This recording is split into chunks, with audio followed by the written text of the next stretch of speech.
New Orleans Saints minicamps are a wrap, and it is unanimous. Derek Carr is looking really, really good. We got all that and a little bit of lanyap for you on today's episode of Locked On Saints. You are Locked On Saints, your daily New Orleans Saints podcast. Part of the Locked On Podcast Network, your team every day.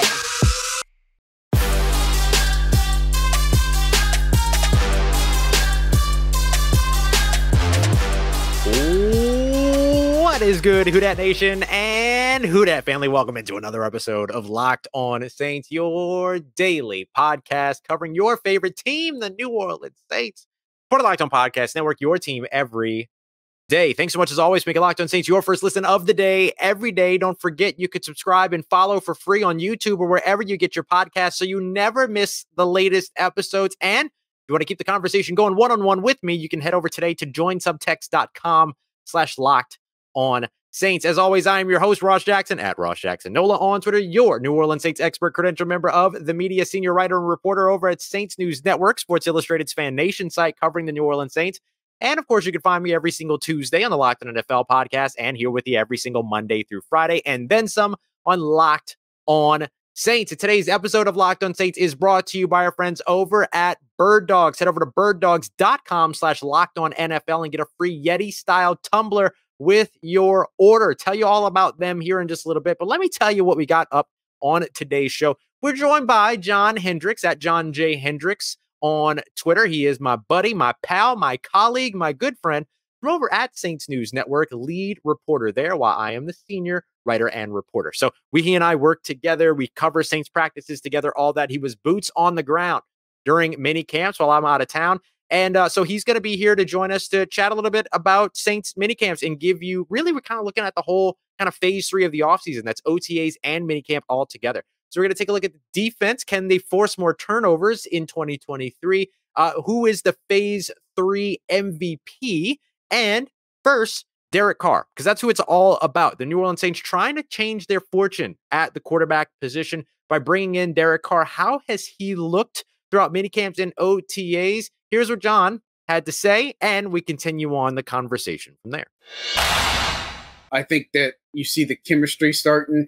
I think you see the things that they hoped they were getting out of him, his operations in the 2-minute drill, his operations in 7-on-7, just all the different spots that he's, was known for with his time in Vegas that he's been able to do. And I think you can appreciate all over the route tree, whether it's a wheel route, hitting Alvin on a wheel route, or hitting Juwan down the seam, or a fade route to Juwan or something like that. I mean, he's hitting on it. And the thing is, and what I appreciate most about Carr, never forget it, there's just a slight off target with Chris Olave.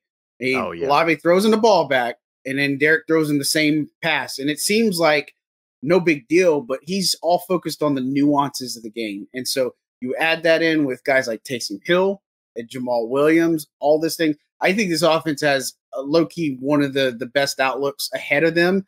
I think they can be, I'm not telling you they're going to be elite, but with Carr there, they can be something good and respectable, much better than anything that we've seen in the past 2 years. And I think there's some comfort to be taken there, by Saints fans, that Carr is a guy that can come in and lead the charge. And, he's been everything that's been advertised and then more. And I really feel like he's been reinvigorating just coming to New Orleans. I loved watching that Chris Olave bit to where, they ran that play again after being off target, because it took me back to Derek Carr's introductory presser when he said that he's all about accountability, and not just accountability for others around him, but accountability for himself. If I missed that pass, if I was off target, if my timing was off, let's do it again. And so seeing that kind of stuff, it does kind of take you back to the way that this New Orleans offense used to practice when Drew Brees was kind of, was orchestrating all of this. Do you see from Derek Carr some of the similarities in terms of nuance, some of the particularities that you might find from, I don't want to say from a Drew Brees in particular, but that fit what this offense was architected and constructed around with Drew Brees at the helm? Yeah, look, and Derek's not coming in here to be Drew Brees. We all know that, right? And if it's not been said, it's said now. But looking at the big picture with Derek here, again, he's gone back and looked at a lot of the tape on Drew Brees. Now, he wouldn't tell us how far back he's gone, but, just kind of getting some of those nuances and, just even the subtle changes of how things are ran. Like, he's used to saying, oh, somebody's going to call the play in my helmet, but Pete's like, no, I want to tell you the play, right? I just think those types of things are just different, so where he's learning a lot more here in New Orleans. And again, nothing against where he was at, but I just, again, feel like he's at this point where he's just been reinvigorated with energy and life because of what he has available. And again, he's doing the right things, talking about the positives of players, pointing out like, look, I saw you run that film or run this route on this film. And he even knows not even just the skill players, but guys like Eric McCoy saying it stuck out to him, that play where he's 20 yards down the field blocking Packers defenders while Alvin takes it in. I mean, those things matter. And again, just even being willing to say, okay, Mike, how did Drew throw you this ball? I want to try to get it close as possible. I mean, those types of things. And again, nothing against the quarterbacks that weren't here or that were here before him, but again, they brought him in because they believe in his ability. Now, am I telling you that he's going to come out there and win a Super Bowl for this team? No, that's pretty far-fetched, but he's going to at least put them in a good spot and good opportunity to win football games and to, again, not be such a lethargic offense like they have been the past couple of years. And look, if you know and you follow this team for more than 5 minutes, it's been a struggle bus past couple of seasons. And so I think with Carr in here, with these added weapons, I mean, the only question mark I have at this point is the offensive line, because we haven't even talked about guys like Foster Moreau in this and their role, or Brian Edwards and other ones. They are deep at a lot of positions, and I think that's something to appreciate. But it all hinges on that offensive line, which I think is probably the biggest question mark I have right now. It's not Derek Carr. Yeah, I'm glad that you mentioned that, because I think oftentimes we take these conversations and we go quarterback, and then we go to the guys that the quarterback's throwing the ball to or handing the ball to. But the protection for the quarterback has to be a huge focus. They add Billy Price on Thursday. That's a big addition for them, I think. And the reason why I think about that is because oftentimes this is a team that doesn't really have a true backup center. We've seen this year in and year out. If a center goes off the field, in this case, it would be Cesar Ruiz moves from right guard, 2 offensive line positions, 2/5 of your offense are now out of position or down a starter. Bringing in a guy like Billy Price, continuing to focus on depth on the offensive line, the importance of that is clear, but it seems that they're paying a lot more attention to it maybe this offseason. I don't know. It certainly feels that way to me. Do you feel that way as well, to where like this is a team that's getting a good look at what can be there behind their starting 5? Yeah, you got to push this depth chart. I mean, you really do. I mean, guys like Storm Norton have brought in, guys that are going to push for, I don't want to say playing time, but the thing is, if you're going to roll with who you have, it's just a matter of time of who's going to miss time on this offensive line. You don't see many offensive line that are going to go 17 games. And when it comes to the Saints, you're not getting 17 games out of Andres Pete. It just never happened, right? It's just never happened. You'll probably get 15 or 16 out of Ramczyk. You're hopefully, the biggest question mark is Penning going to be ready to go? And again, we've seen him. He's partaking in stretches during minicamp. So that's encouraging that he's getting more up to speed. I dare say I'm not a doctor, but he's been more involved than I've seen Cesar Ruiz. So I feel like Penning might be ahead of the curve when it comes to him being more on the field, returning to the field faster than Ruiz. But, again, those are 2 main things, is that Penning's had 2 foot injuries now. Ruiz, he had obviously the Achilles injury. And so those are reasons to be concerned. And so if you're going to say, here's my starting 5, which we would project as of right now, unless something changes Penning, it's Hurst, it's Pete, it's McCoy, then you got Ruiz, and then obviously Ramczyk. Your depth behind those guys, a guy like a Landon Young has got to get up a level a little bit. Your guys like Lewis Kidd and Calvin Throckmorton. I think Throckmorton's probably your highest guard right now, but Nick Saldiveri hasn't been around. I'm interested to see where he fits in. And he can play center too. That would be another thing, is they signed Billy Price, but if Saldiveri was there, he was taking reps at center in the Senior Bowl, and obviously it's a new position for him. But if he comes back in the fold, then I think that could be a solution for them as well. But again, this game is won in the trenches, and right now on offensive and defensive side of the ball, I feel better about the defensive side of the ball. I still have some question marks. Offensive side of the ball, I feel pretty decent, but it's a matter, like you said, when one person goes down, and it will, what does the plan look like? How does it take shape? What's the roster management look like for it? Because you got to have solid plans A, B, and C when it comes to that. All right, family, coming up next, we're going to continue on Derek Carr and the weapons around him by taking a look at the Phase 3 MVP. Who was the most impressive player, whether that be OTAs, minicamp, all together. We got that coming up for you as we continue on with John Hendricks here on Locked On Saints, part of Locked On Podcast Network, your team every day.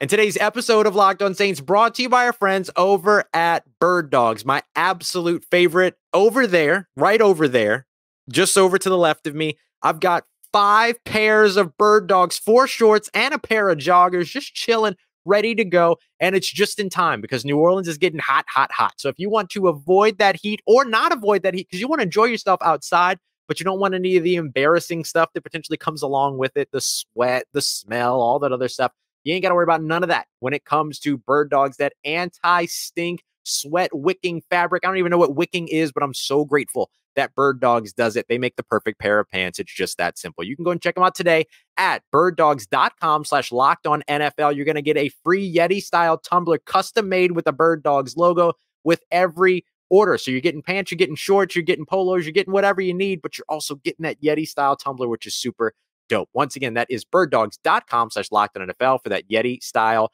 tumbler in your order, along with the perfect pair of pants. You won't want to take them off. We promise you that. All right, family, continuing on with today's episode of Locked On Saints. Thank you to all the everydayers out there for making us your first listen of the day every day. Joined today by John Hendricks from over at Saints News Network, my buddy, my colleague, my pal, my buddy. I said buddy already, but whatever. He's my double buddy. So we're going to take a look at Phase 3 MVP. Remember, Phase 3 encapsulates both OTAs as well as minicamp. I'm going to give mine, but first, let's get John's. I mean, look, I think the easiest answer is probably Chris Olave, but I'm going to go with Derek Carr. Just because, again, I think some of the throws that he's made has just been incredible. You know, I think that when you look at how he's approaching things and just being able to be smart with his decision making, smart, quick to go through his reads and progressions, just all of the subtleties there. Again, Olave's got to be the obvious choice, right? But, just because the way he's bulked up, he made the contested catches. That catch he had over Alontae Taylor the other day was just incredible. I wish we could record it. I wish we have that access. Unfortunately for fans, they don't let us do that. But, it was a very pretty hookup. And it's not the first time we've seen it. And so, look, I'm only more excited to see that to grow. And I think that's why you say Olave's probably the guy. But I got to say Derek Carr's got to be their strong contention if you're going to say 1A and 1B. Yeah, I will go the low hanging fruit with Chris Olave. I don't mind. I have no horse in the race when it comes to minicamp, but even OTAs. I mean, the guy was just outstanding. Now he missed the 3rd day of minicamps with. Correct me if I'm getting this wrong. But it was Achilles inflammation, considered to not be a big deal at this time.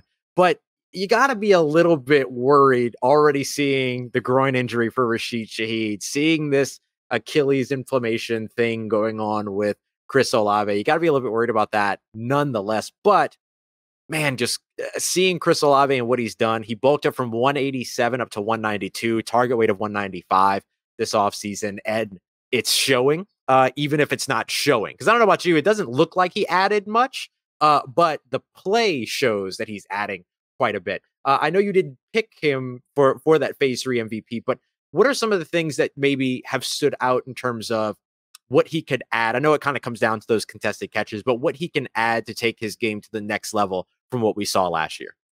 Yeah, look, I think it comes with being more aware in some aspects. And, look, there are times where they needed a big play. They called a number 12, right? And I think that's the biggest things is in those situations, being able to make the contested catches are the big things for him. But, it's going to be interesting to see if they have everything evolved where they hope it to be. If you were to say this roster is 100% full strength, you got Mike T, you got Shaheed, you've got Olave, you got Moreau, you got Taysom Hill, Juwan Johnson, and then Kamara, Williams out of the backfield.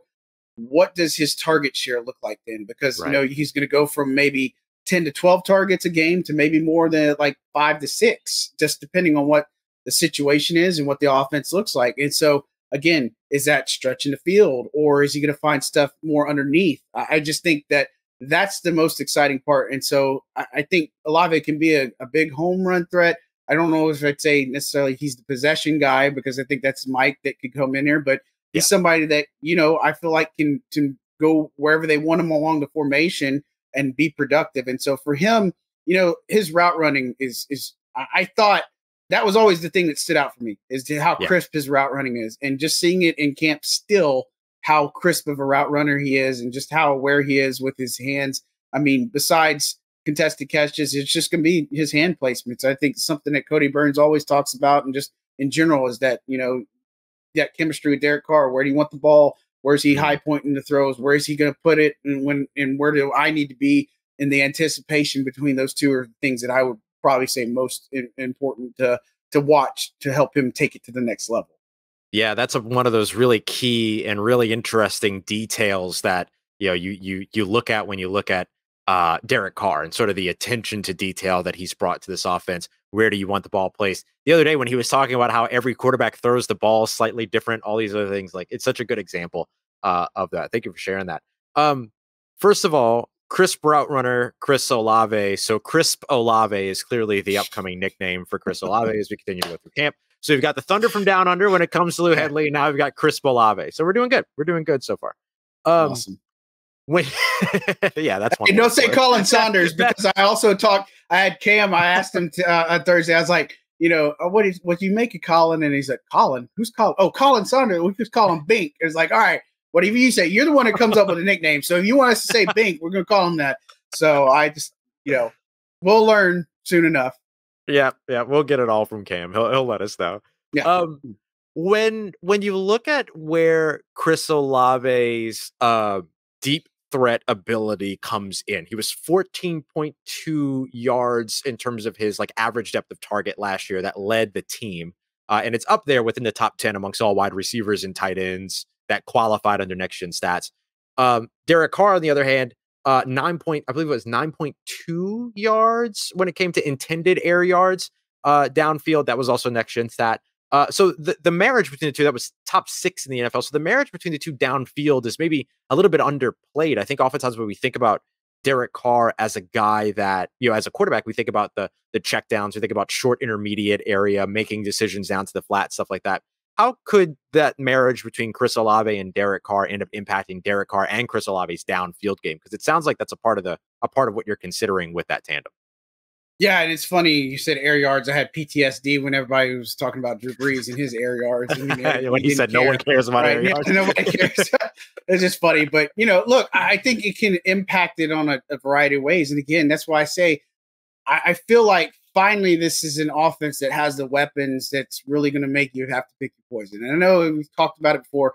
If AK coming out of the backfield is one thing, and if you got Thomas running the short to intermediate, and you got Rashid who can – honestly, in all fairness, I think he's going to have an expanded route tree. I think he's not somebody to just say, well, he's just a deep guy who can make 18 yards a catch or whatever the case may be. I think Olave can be that guy. And if you put a single high safety look on him, or if you're trying to press man on him or something with that bulk frame, I expect it to be a little bit different. And so, look, I think it's probably going to be showing up more in I don't want to say necessarily in the red zone, but more in just kind of moving the ball down the field that Chris Olave is going to make his mark. Not saying he won't get in the end zone, won't be part of the red zone threat, but I think as they get into the red zone, that's where you're going to see more of Juwan Johnson or Foster Moreau or Taysom Hill, those packages. And I just don't think it caters as much. But, again, in the same breath, if Olave's bulked up, he might have a better opportunity with those contested catches. But again, that chemistry with Derek Carr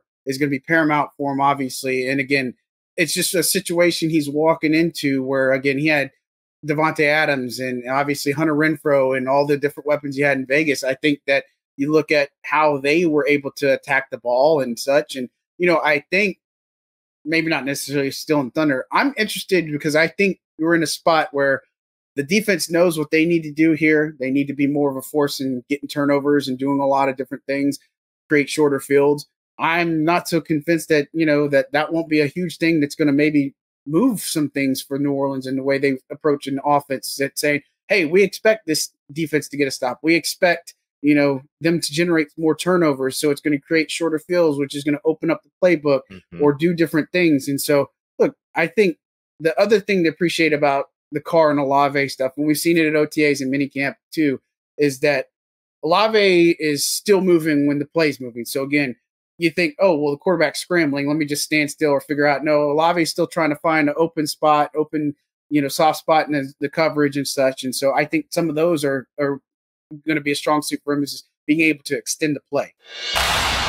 All right, family, you heard John start to tip things over to the defense here, and that's exactly what we're going to next. How impactful can this New Orleans Saints defense be for Derek Carr and the New Orleans Saints offense? We got that coming up for you as we continue on and wrap up today's episode of Locked On Saints, part of Locked On Podcast Network, your team every day.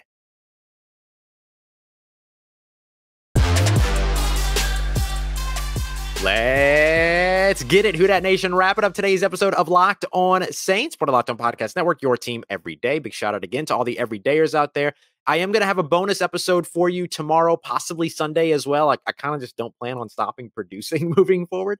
But what I'm going to go through is the Saints added Lynn Bowden. They added Kiki Cody today, or on Thursday, and they also brought in Billy Price. So we'll kind of go through and just look at all three of those players and how they contribute. So we'll get to that in tomorrow's episode. Don't miss that. That'll be a bonus episode for you on Saturday. And then I'll find an excuse. I'll find a reason to do a Sunday episode for you too. So we'll have all that coming up for you here throughout the weekend, beyond just the week here at Locked On Saints. All right, wrapping up with John Hendricks here. Looking at the defense, can they force more turnovers? How is it that they will end up complementing this New Orleans Saints offense? John kind of started to tip over to it already, getting the ball back in favorable positions. So let's start there. How can this Saints defense impact their offense?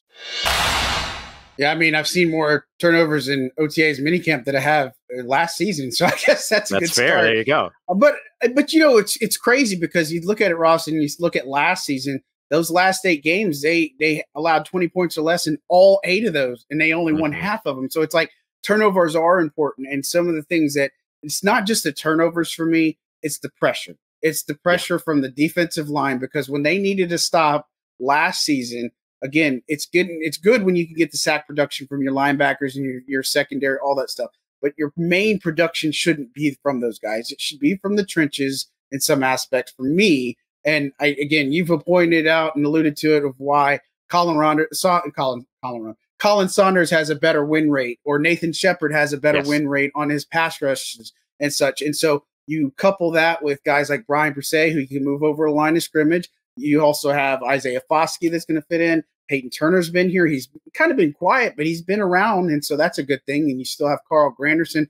I look at it as saying that to get more turnovers, you need more pressure. And the more pressure you can generate from the interior line and the edge rushers, the quicker the quarterback's going to have to make a decision. And when you have a secondary that is playing confidently, and when you have a secondary that has the talent the Saints do, I think it's a marriage that you'll start seeing, that a quarterback's going to get rattled. And look, let's not play. They've got a lot of rookie quarterbacks this year. So I expect the turnover numbers to definitely come, because, some of them are mobile, but again, they're just going to be forced into some bad decisions in some aspect. But they have a lot of young, inexperienced quarterbacks. And even if you look in the NFC South, it's still Desmond Ridder. It's obviously looking at, I guess, Baker Mayfield, maybe Kyle Trask.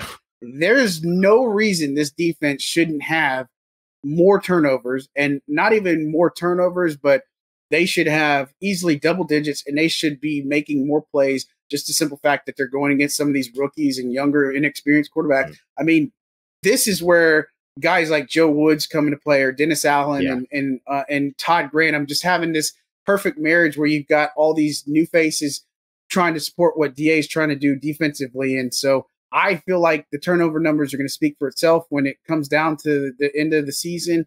But again, I'm not worried about what they do in the first few months. Be positioned in a spot in December and be ascending when you get into the playoffs, hopefully, fingers crossed, all that stuff, and then be playing your best football there. That's when I want to see the takeaways just start spewing out. Yeah, absolutely. I'm gonna show this or mention this Mina Kimes tweet real quick. She put this out earlier today or on Thursday, that the Saints defense in the second half of the season was second in DVOA, which is basically a weighted metric that shows you kind of efficiency in certain areas based upon context-driven pieces like down, distance situations, stuff like that. They were fourth in EPA per play, which is another metric that thinks about that kind of takes all the same things into consideration. First in yards per play, first in opponent passer rating, meaning that they forced the lowest opponent passer rating when being faced. The other thing they didn't get was the turnovers. And if we remember right, Alontae Taylor had a couple of those turnovers, but unfortunately they didn't stand. They kept getting turned over and all these other things, or called back and stuff. So you have to imagine that pick six that he got on Jake Haener, first of all, during minicamps was probably refreshing for him. But you have to imagine that some of that luck goes their way this year, as opposed to last year when some of that luck didn't go their way. Yeah, look, and it's funny because the way that situation was with Taylor, I gave him a pick six. It was an end of game situation, so he kind of he might have rolled down. He did roll down and stuff, but I just said no. He's got a pick six because if I'm him, I'm taking score, right? 100%. Nobody's gonna with that 4.3 speed. Nobody's catching him. Let me just put it that way, right? And so, look again, and that's what I like, and I think that when you look at it, it's. I think they're better suited in the depth department. I still want to see more from like the safety group because they lost Justin Evans, PJ Williams, Daniel Sorensen, all those guys. But I do feel good about the concept of guys like Ugo Amadi or Jonathan Abram right now back there, or Lonnie Johnson Jr. I just feel a little bit more confident with those guys. And even from the secondary perspective, like just the corners, a guy that has stood out to me and he's probably caught your eye some too, but Isaac Yiadom is a guy that is not going to turn heads. He's a guy that plays a lot of special teams, but he'll get beat on one play and he comes right back the next one. And that's something that Dennis Allen talked a lot about Alontae Taylor, is that short-term memory, just being able to, he might get beat on a play, but he comes right back. And that's what you want to see. And look, Paulson Adebo looked fantastic today. He had a couple pass breakups at practice, and he didn't allow a single catch. And so, again, practice warrior, you could say what you want about that. But again, I think, it all breeds to you have a secondary that is playing with swag, that feels confident in what they're doing. And then it's just going to hopefully spill over into the season and lead to more turnovers, lead to just them taking over games. And again, just the energy that's out there, the energy level is something I just haven't seen the past couple of years. And I think there's just in the locker room, on the field, it's just not the same. And I think there's a lot of encouragement to be had because of that, because I think the Saints defense can help carry them a long way. They say defense wins championships. I'll take it if the offense can do it too. But, I think they have the potential to be something special. Anything in the top half, easily top 10 for sure, maybe borderline top 5, but of course they got to play the games. Yep. Yeah. And I think that one of the things that helps you with Derek Carr too is he shouldn't be at least in a situation in which he's having to score 35, 38 points over on the offensive side to win games. As you mentioned, the last 8 games of the season last year, they only allowed 20. They didn't allow more than 20 points. And so if you can win games scoring 24, 28 points, that's a big time difference than having to try to take your offense down the field and march for 5-6 touchdowns every game. That gets to be quite a bit. And so when you have an opportunity there to where now you have an offense that can hopefully string together longer drives, which the Saints struggled to do last year, and a defense that can get the ball back and not allow a bunch of points, it's easy to see sort of holistically where the benefit comes from for having this super confident, super aggressive defense back in New Orleans. Yeah, look, and again, it's something, like I said, I just feel it brewing.